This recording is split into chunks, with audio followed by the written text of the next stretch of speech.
Buongiorno ragazzi, oggi presenteremo la zuppa del doge, oppure chiamiamola caciocchino? Beh, vediamo la ricetta. A presto! Iniziamo, padella ben calda, olio d'oliva, le carote, la cipolla, erba aromatica dell'alloro, del timo.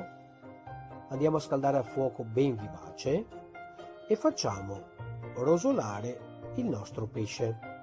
Sempre padella bella calda, il pesce deve formare una piccola crosticina, così i liquidi interni non verranno dispersi. Ecco qui, in questo caso avremo la nostra crosticina ben formata. Andremo solo ora ad aggiungere un po' di vino bianco, nel nostro caso del buon prosecco. Lasceremo evaporare il tutto per altri 5 minuti e aggiungeremo delle cozze, delle vongole e una dadolata di pomodoro.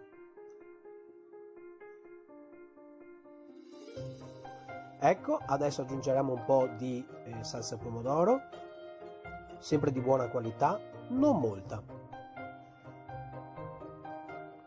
Rimestiamo aiutandoci con un cucchiaio e muovendo sempre la pentola.